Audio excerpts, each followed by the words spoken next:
Bueno, comenzaremos Besat Hashem con la clase. Vimos, esta es la tercera serie, lo estamos poniendo por serie, de la historia del Sefer Shemuel.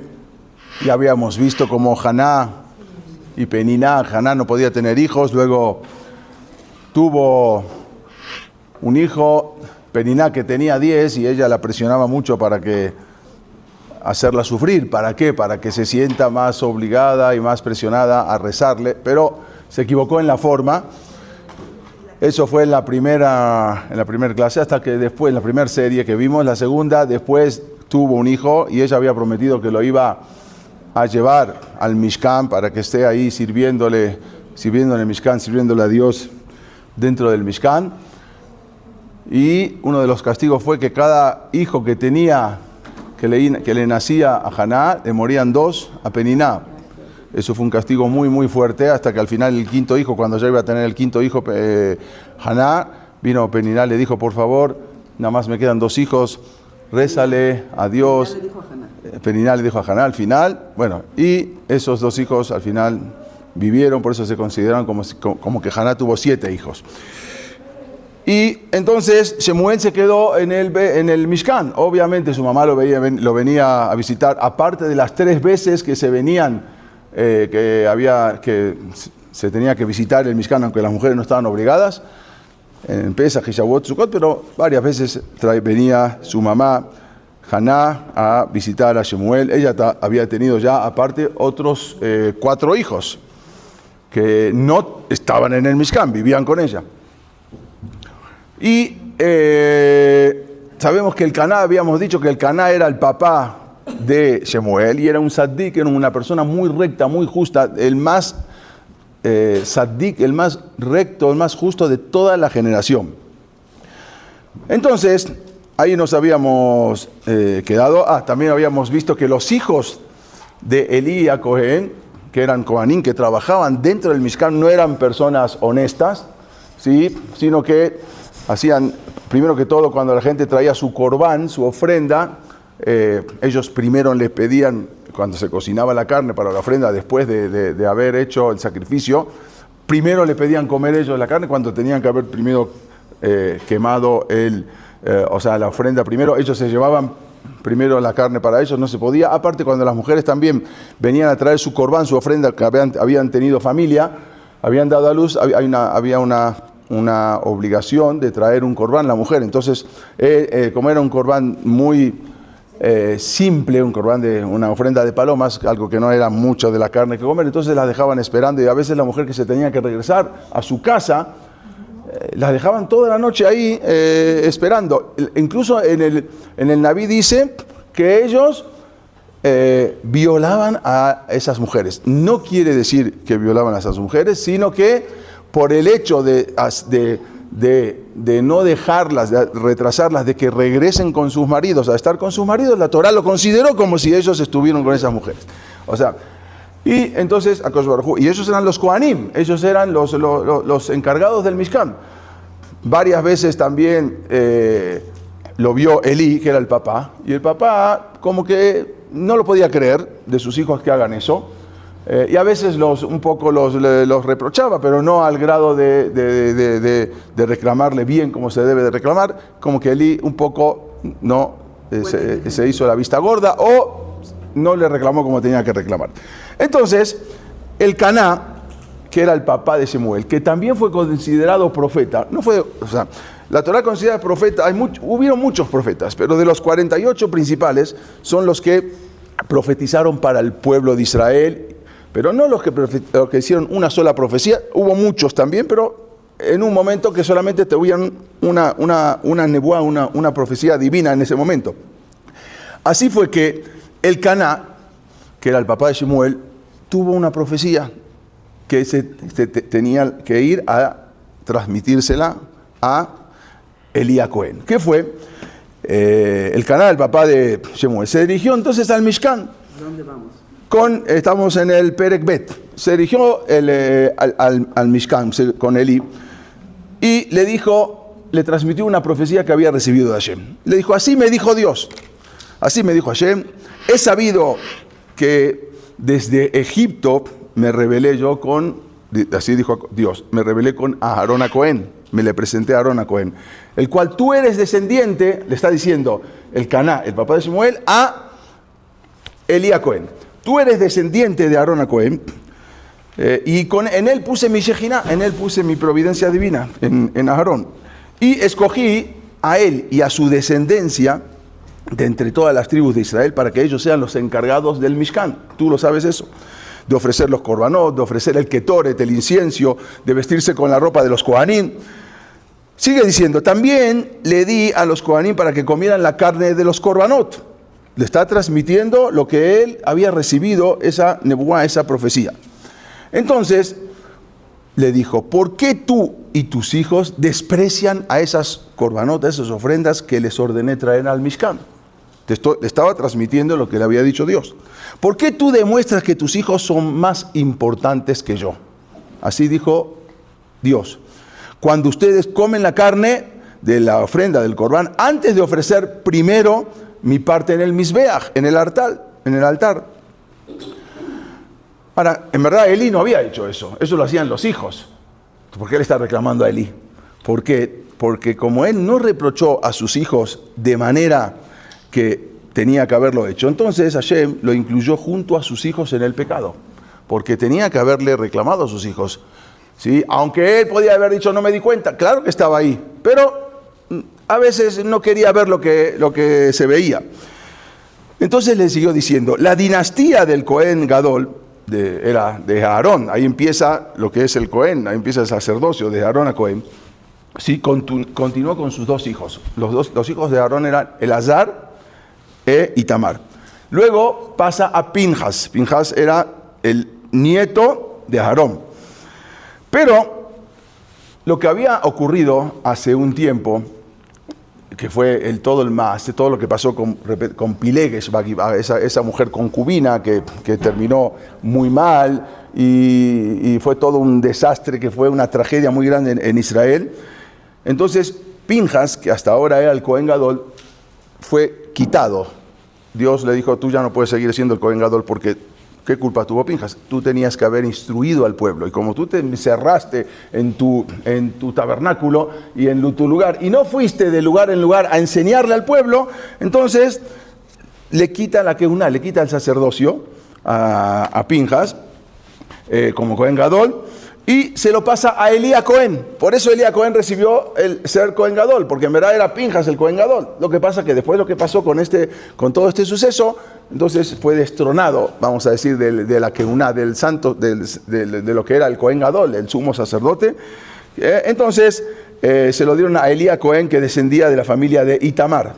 O sea, porque, como dijimos, Aarón tenía dos hijos, Elazar e Itamar. De Elazar venía Pinjas, que era Pinjas ben Elazar ben Aarón a Cohen. Pero cuando ya le quitaron el sacerdocio a Pinjas, el ser Cohen Gadol, se lo dieron a quién? A Elí a Cohen, que venía de Itamar. ¿Ok? Entonces eran la misma familia de Aarón. Pero ahora el Caná le vino a informar en nombre de Dios que en verdad Dios había tenido la intención de dejar en su familia que sigan siendo sumos sacerdotes. Pero porque ahora la decisión de Dios cambió y va a volver, te van a quitar otra vez el Cohen Gadol y se lo van a volver otra vez a dar ¿a quién? A Pinjas. ¿Por qué? Porque porque dijo Dios, quien lo honra será honrado y quien lo desprecie será despreciado.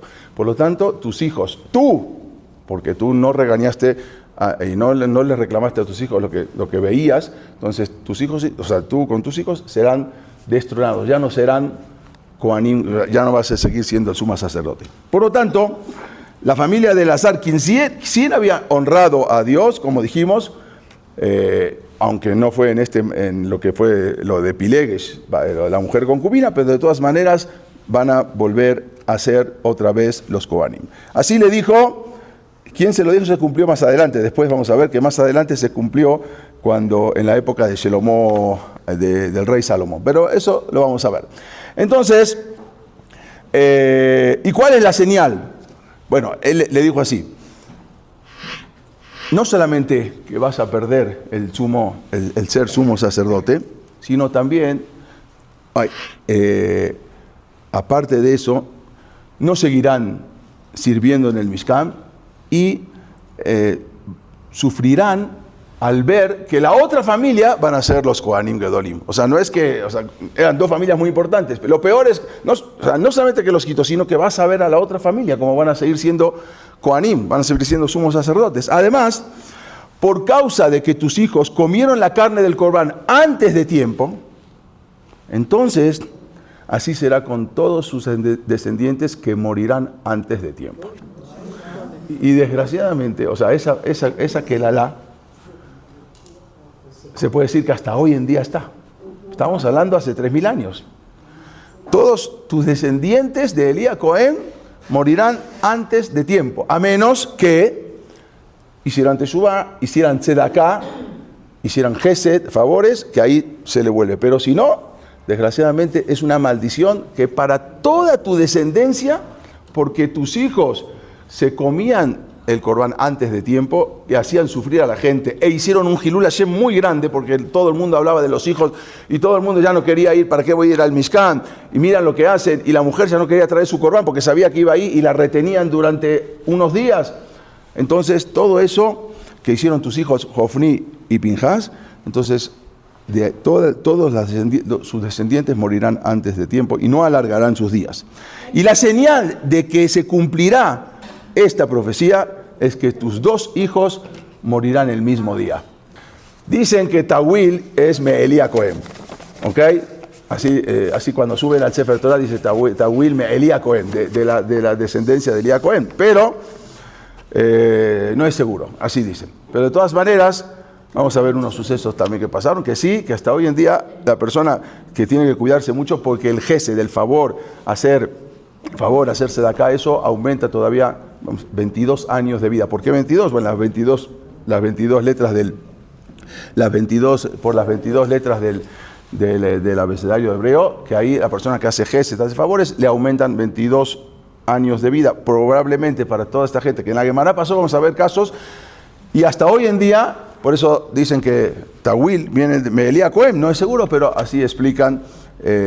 Y todo esto se cancela con hacer favores, hacer gesed, hacerse de acá. Bueno, pero mientras Shemuel continuaba aprendiendo de Elías Cohen, él seguía en los trabajos en el Mishkan, él seguía trabajando, iba aprendiendo. El mismo día que el Caná había venido al Mishkan a transmitirle su papá, el Caná, había llegado al Mishkan y le transmitió esa nebuá, esa profecía que tuvo, ¿sí? Esa profecía tan dura. Esa misma noche, cuando el niño Shemuel ya se despidió de su papá, el papá lo vino a visitar, se fue. No era un día de fiestas, de los 3 días de fiestas que normalmente se venía, era una vez que vino a visitarlo. Esa misma noche, entonces, Shemuel se acuesta, él vivía en el Mishkan, como dijimos, en la parte exterior. En la parte interior dormía Elías Cohen, en la parte exterior dormía él, Shemuel, que iba creciendo ahí, este niño. Y de repente, entonces, sucedió que en la madrugada, de repente salió como una voz dentro del Kodesh HaKodashim, dentro de lo más sagrado, donde se encontraba el Aarón HaKodesh, y estaba más cerca Elías Cohen dormía ahí adentro del Mishkan, Shemuel dormía afuera, como que la voz saltó a Elías Cohen, y el que la escuchó, ¿quién fue? Shemuel, que es el niño que estaba más afuera, y escucha que una voz que le dice, una voz que lo llama por su nombre, Shemuel, y él estaba durmiendo. Entonces Shemuel dijo, aquí estoy, Hineni, aquí estoy. Shemuel en verdad no sabía quién lo llamaba. Sí, aquí estoy. Él pensó que lo llamaba Elí desde adentro. No, su papá se había regresado. Pensó que Elías Cohen, que era el Cohen Gadol, pensó que lo llamaba. De ahí no estaba familiarizado con una voz de Dios o una voz de un ángel, nada. Entonces él escuchó y dijo sí. Pensó que lo llamaba, que Elí lo requería en algo, porque siempre Elí ya era anciano y siempre le pedía cosas y él estaba ayudándolo. Se levantó de la cama, corrió hacia donde estaba, hacia adentro estaba Elías Cohen y le dijo, sí, acá estoy, ¿qué necesita? Dijo, no, yo no te llamé. ¿Sabes qué? Vuélvete a dormir. Seguramente que soñaste o algo, regrésate a dormir.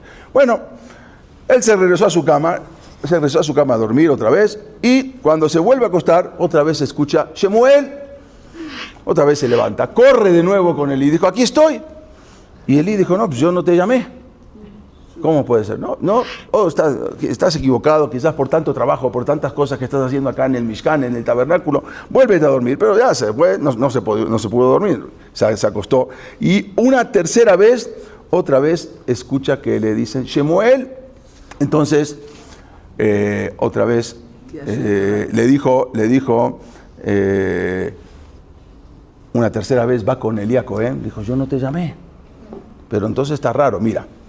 Acá ya Elí a Cohen empezó a entender, a ver, ¿cómo puede ser que tú escuches? ¿De dónde viene el sonido? De adentro del Mishkan. Si yo estoy acá y yo no lo escucho, que yo estoy al lado, ¿cómo puede ser que tú lo escuches, que estás más alejado? Entonces le dijo, mira, la próxima vez que escuches esa voz, di, Daber Hashem ki shomeani. Habla Dios que yo escucho. Porque seguro que el que está hablando es Dios. Porque no puede ser que sea que tú no lo escuches y aparte viene de aquí adentro. Entonces, yo no sé por qué yo no tengo el sejud de escuchar esa voz, tú sí, pero tú cuando se escuchas otra vez, entonces di así, Daber Hashem ki shomeani. Bueno, habla Dios que yo soy tu servidor, que tu servidor escucha. Entonces, Shemuel regresó otra vez a ajustarse en su lugar, era un joven, y Dios volvió a llamar a Shemuel, pero esta vez 2 veces, Shemuel, Shemuel. Siempre cuando es algo querido, Abraham, Jacob, siempre 2 veces, ¿sí? Vayomer y Neni, así dice la Torah. Entonces otra vez se escuchó Shemuel. Entonces Shemuel se levantó en ese momento y respondió, Daber ki shomea abdeja. No dijo, habla Dios. Dijo, habla que escucha tu siervo. Pero Elí a Cohen le había dicho, di, Daber Hashem, habla Dios que yo te escucho. Pero en ese momento Shemuel no mencionó el nombre de Dios, dijo, Daber ki shomea abdeja, habla que tu siervo está escuchando.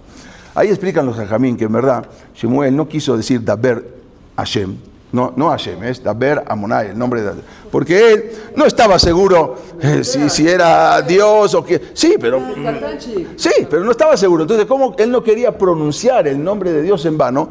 Si de repente puede ser alguien que esté escondido ahí abajo, o no sé, o un duende, no sé.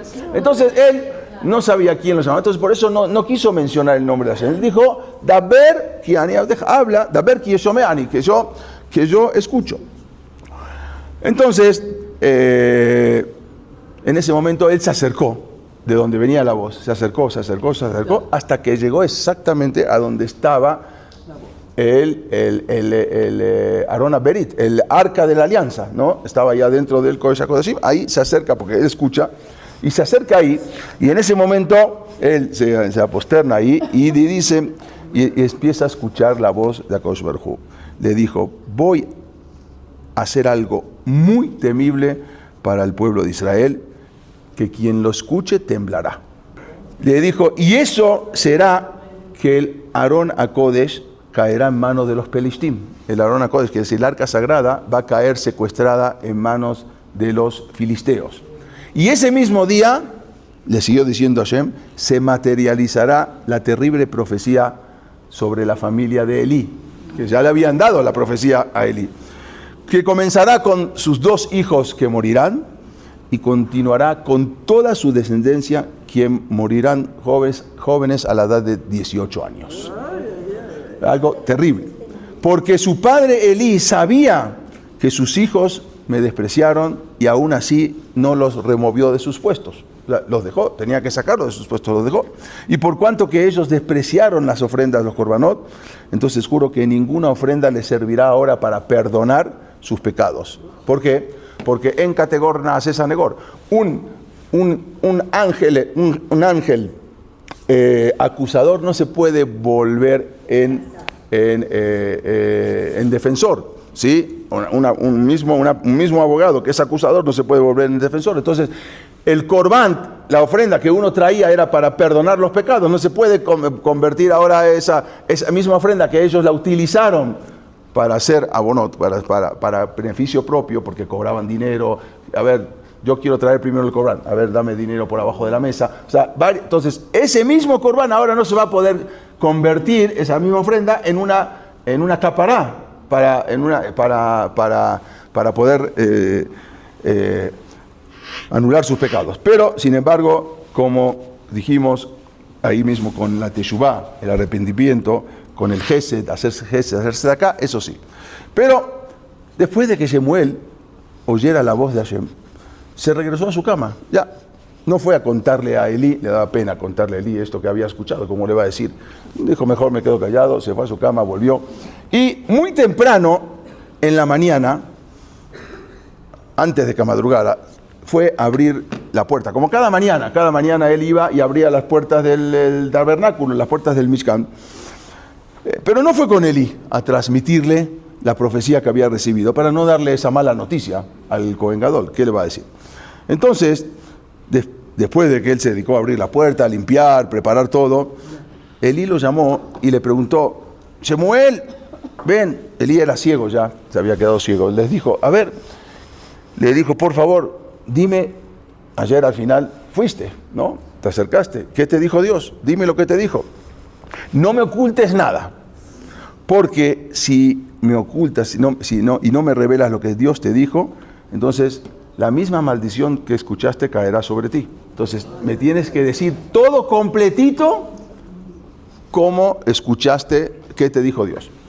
Shemuel no le contó, sabía que era algo malo, pero ya había recibido la profecía ese mismo día de su papá del Caná. Por lo tanto, Shemuel le contó absolutamente todo lo que habló, sin ocultarle nada. ¿Y cuál fue la reacción de Elí en ese momento cuando escuchó eso? Algo tremendo, no solamente de que le dijo que él va a dejar de ser Cohen, no solamente todo, aparte que la tragedia de su familia, de sus hijos. Elí dijo, Hashem hu Adon Haolam be'akol shelo, ma shenir'e lo tov benahom sheyase. Dios es el patrón del mundo, es el dueño del mundo, y lo que le parezca a Dios va a ser. No dijo absolutamente nada. Él puede hacer lo que quiera.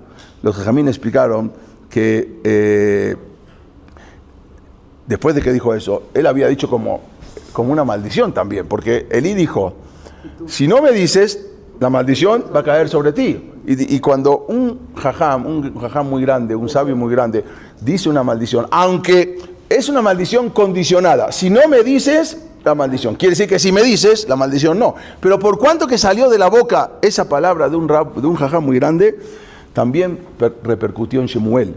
Que Shemuel tuvo hijos, pero sus hijos no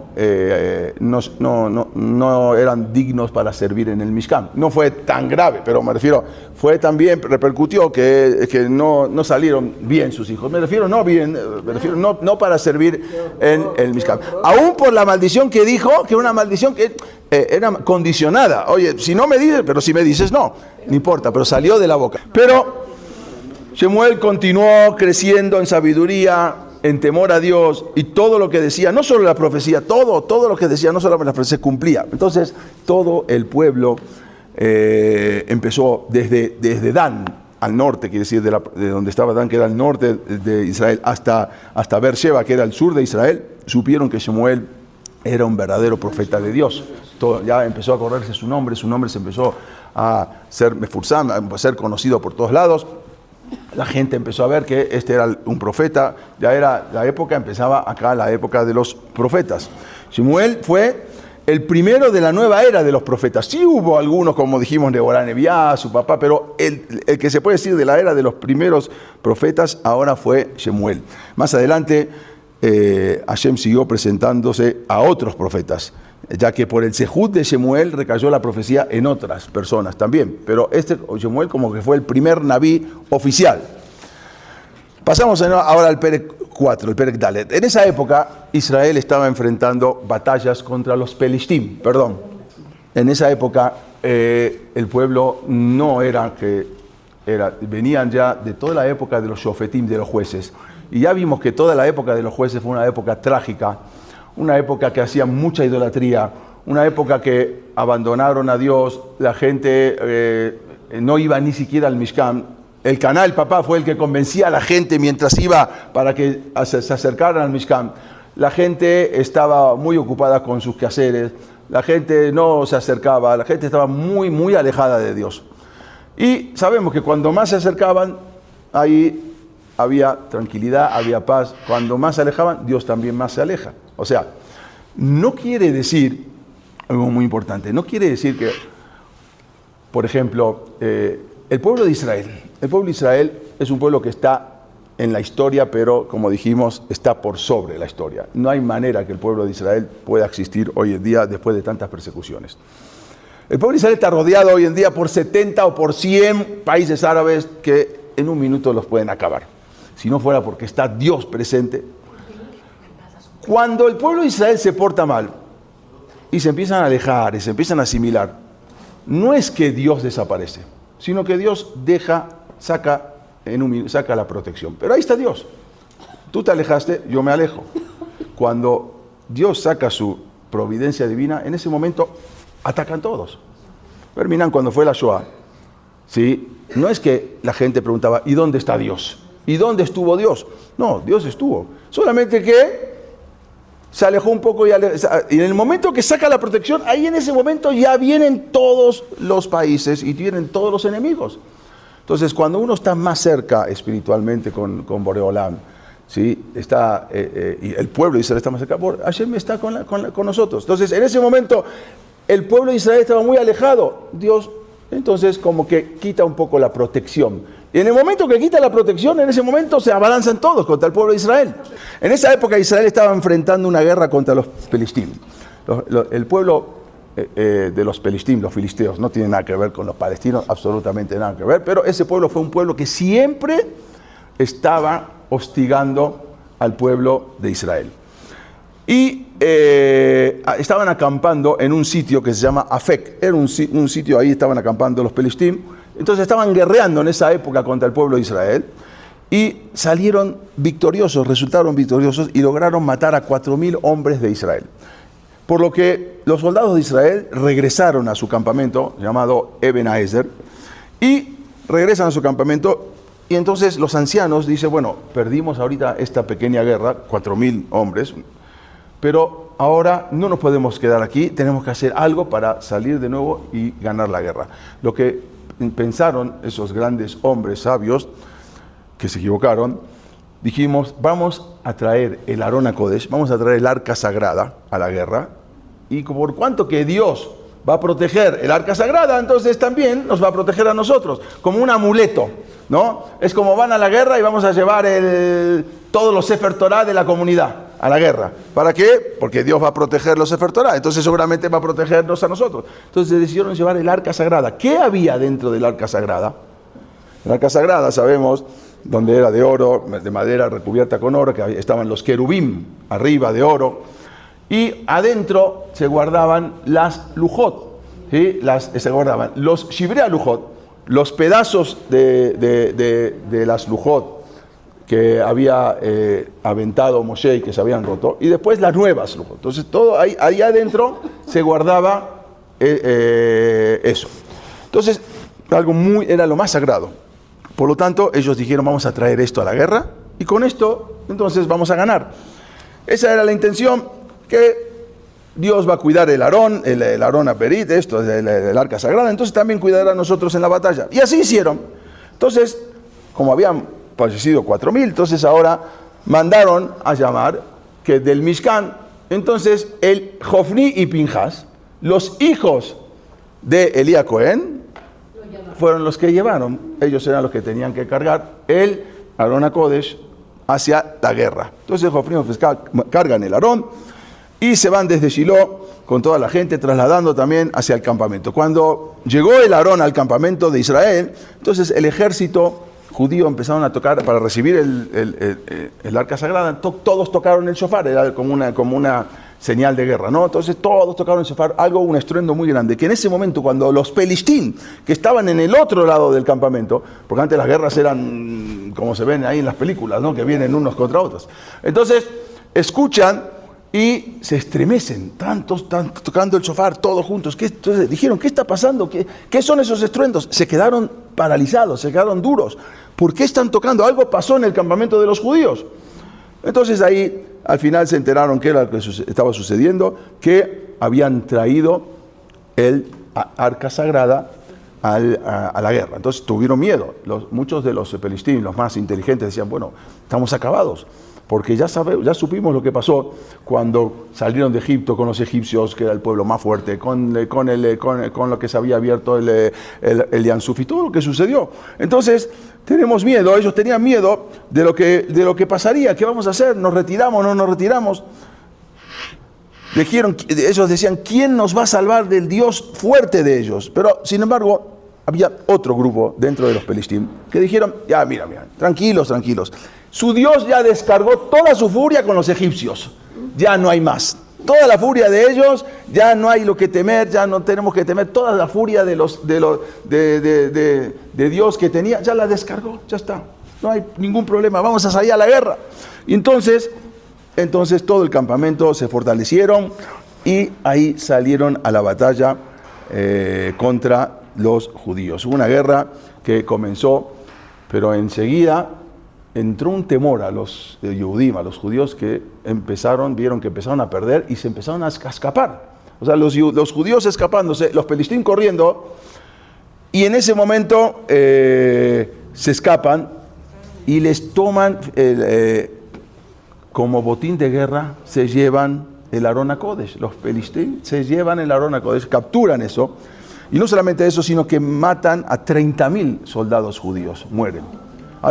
Una cantidad impresionante. 30.000 de ellos fueron asesinados. Y no solo eso, sino que aparte se llevan el Arón HaBerit.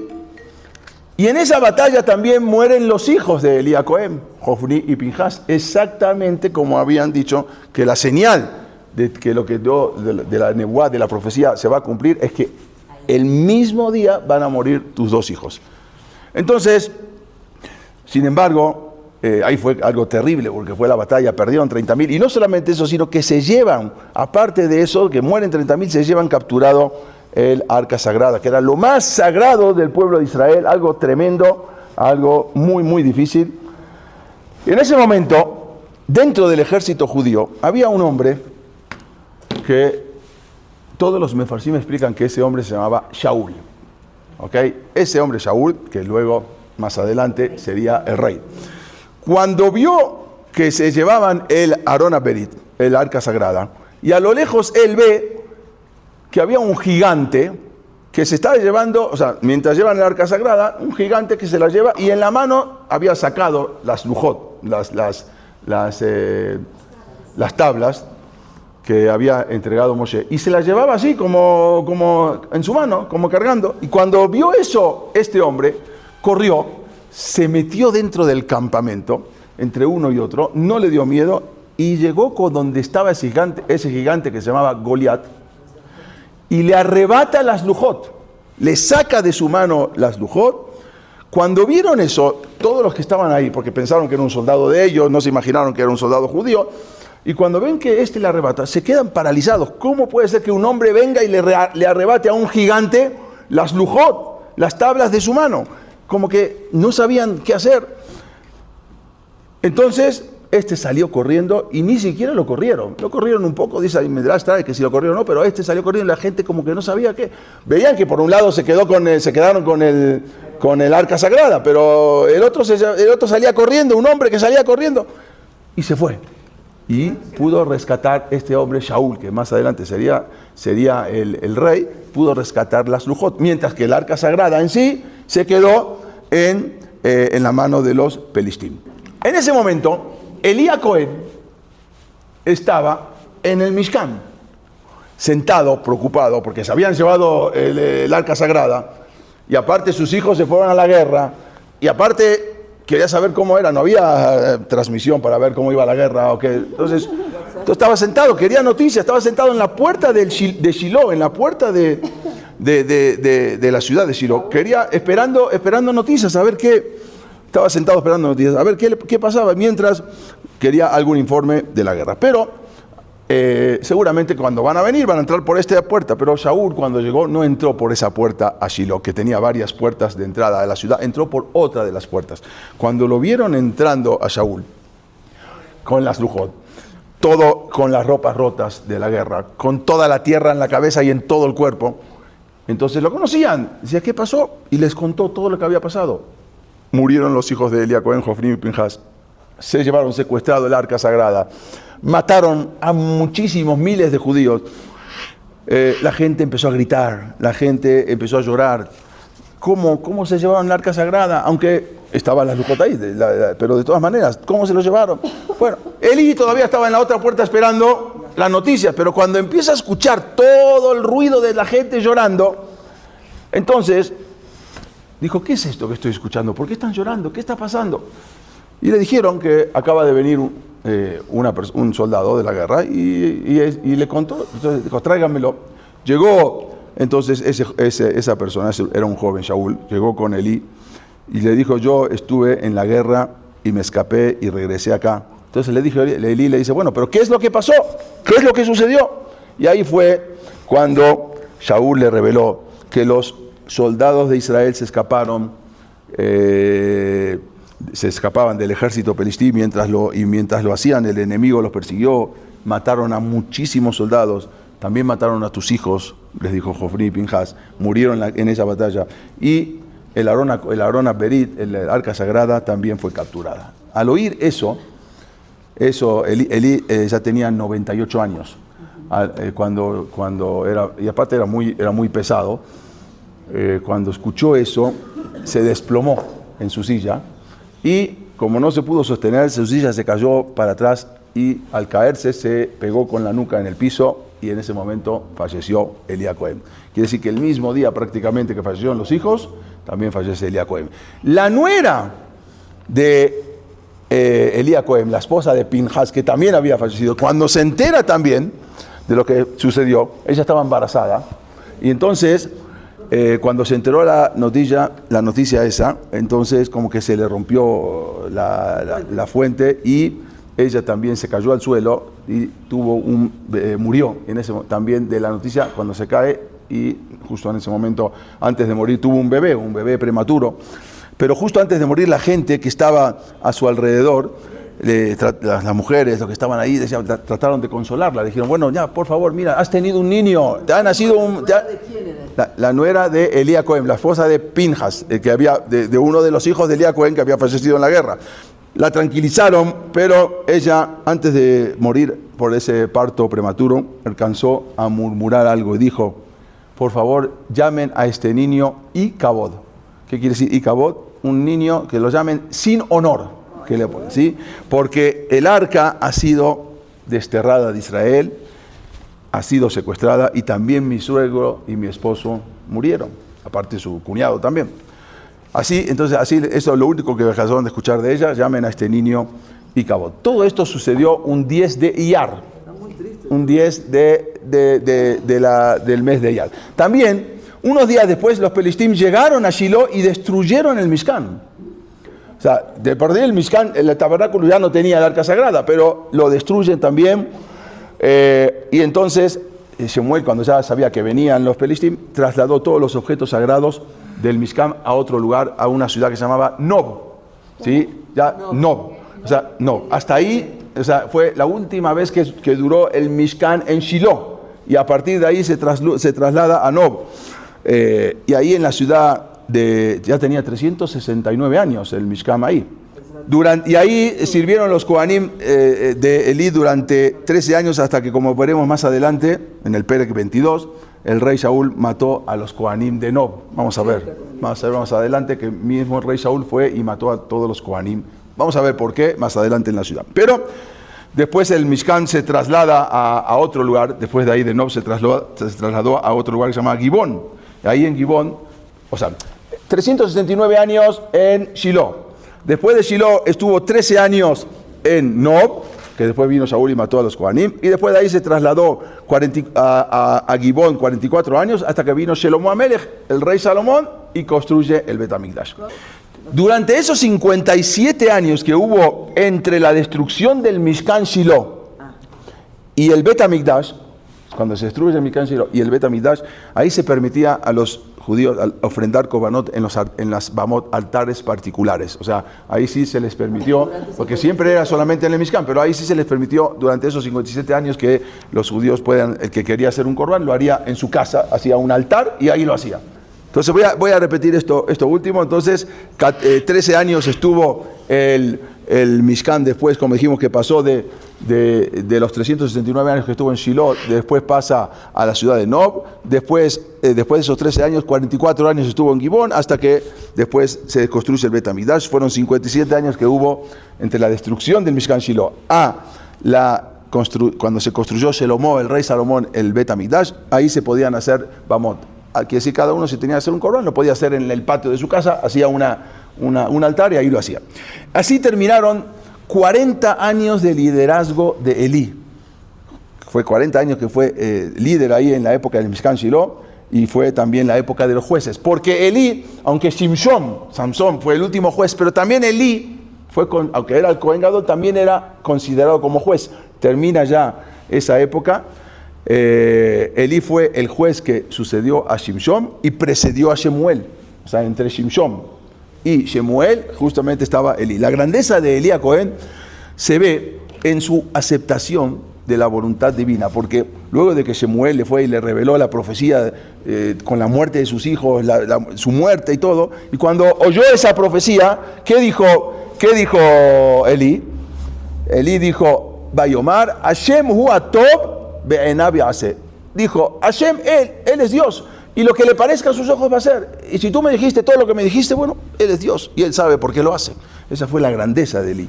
¿Sí? Fue ¿Cuál es la traducción exacta de eso? Bayomar dijo, está en el Pasucas, dice, Hashem Dios es Él, atov be'enav ya'aseh. En los ojos, lo que le parezca bien a los ojos de Dios va a ser.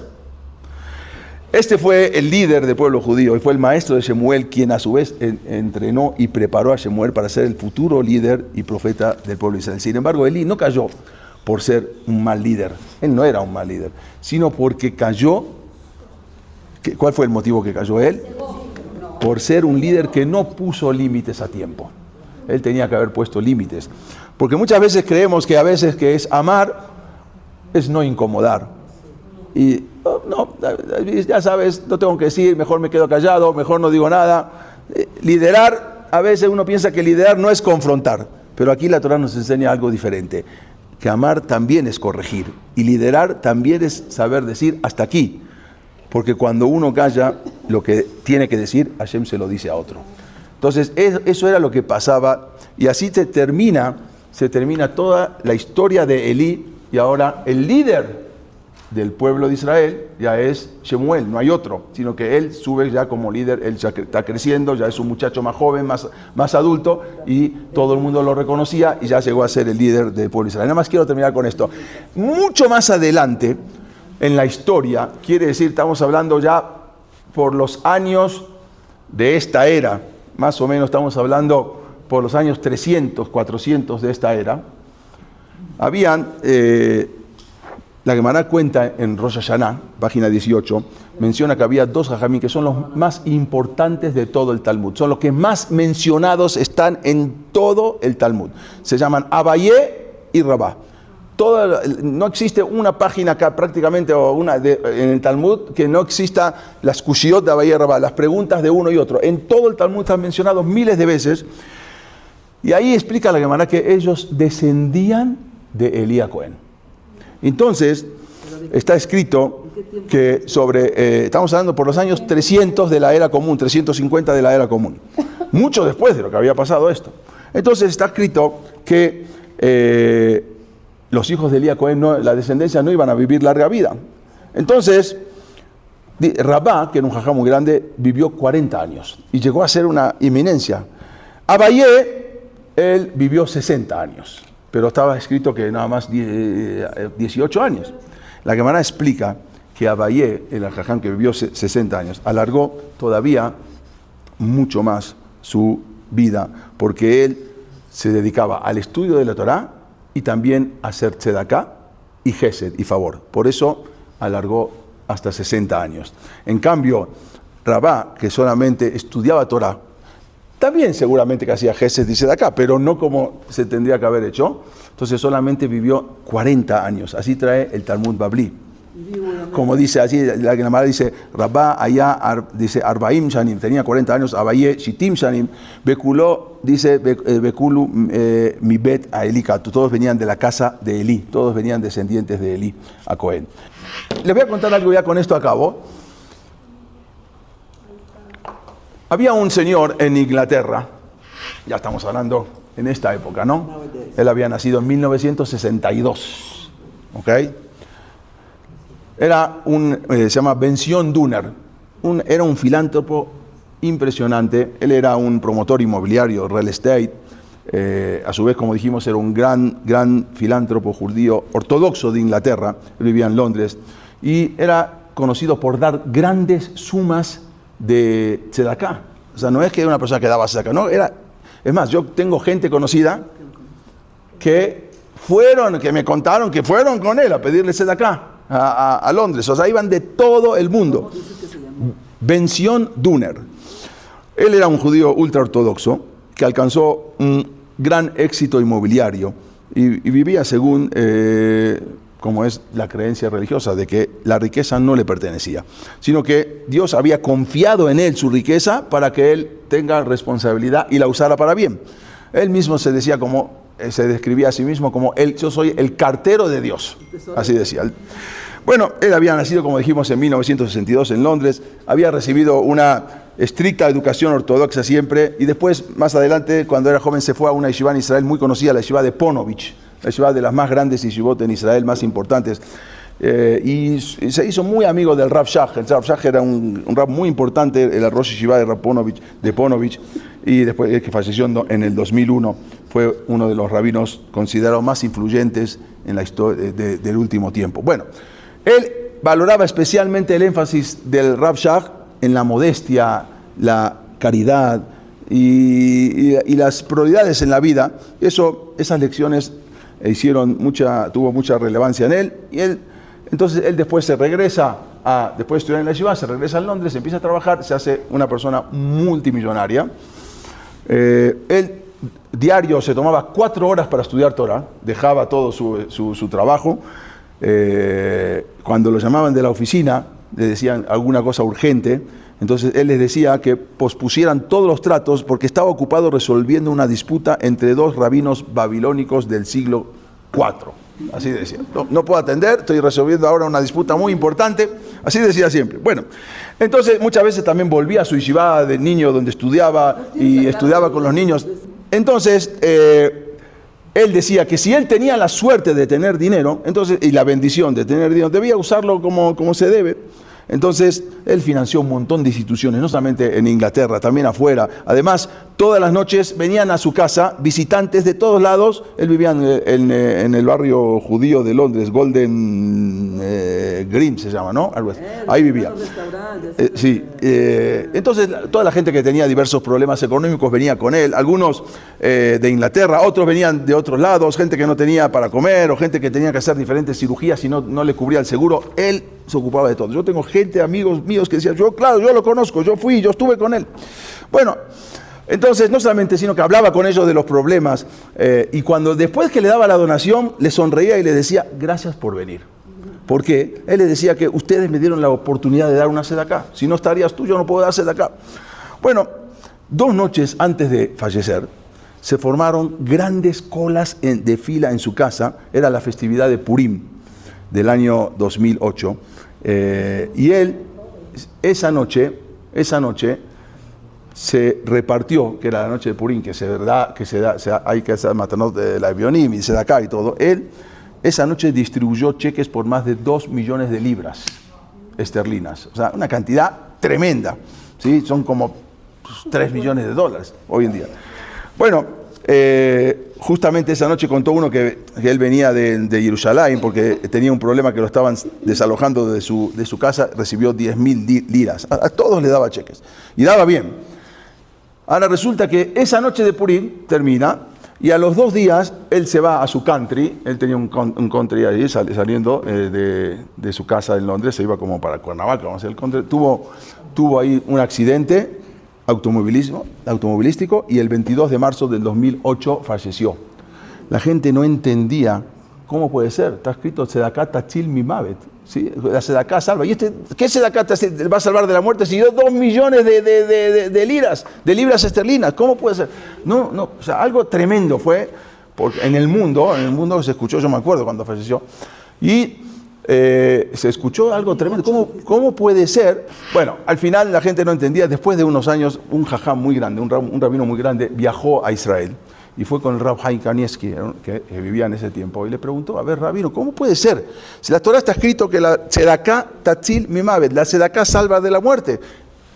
¿Cómo salva de la muerte? ¿Qué más sedaká de este hombre que se la pasaba toda su vida dando sedaká y acababa de dar 2 millones de libras esterlinas? Descendiente de él. ¿Qué cosa? Entonces vino el Rab, solamente le dijo una palabra. Le dijo: él tenía que haber fallecido hace mucho tiempo. Seguramente el gesed que hizo, ese favor que hizo, fue lo que le alargó la vida. Así, es todo lo que le dijo Rab Haim Kanievski. Como si fuera una suposición. Cuando se vuelve este rabino a Londres, va con su familia y le dice a su esposa, le cuenta, ¿no? Hasta hoy en día vive su esposa y vive su papá de él también. Le cuenta a la esposa de él lo que le había dicho Rab Haim Kanievski y le dijo: mira, me dijo que él tenía que morir hace mucho tiempo y por el gesed, por el favor, le arreglaron la vida. Le dijo: ¿alguna vez tuvo un problema tu esposo? Dijo: sí, él tuvo un problema, una majalá verminal, una enfermedad, y muy grave, pero se salvó, al final lo curaron. Hace 22 años se había curado, le dijo, exactamente, hace 22 años tenía que fallecer.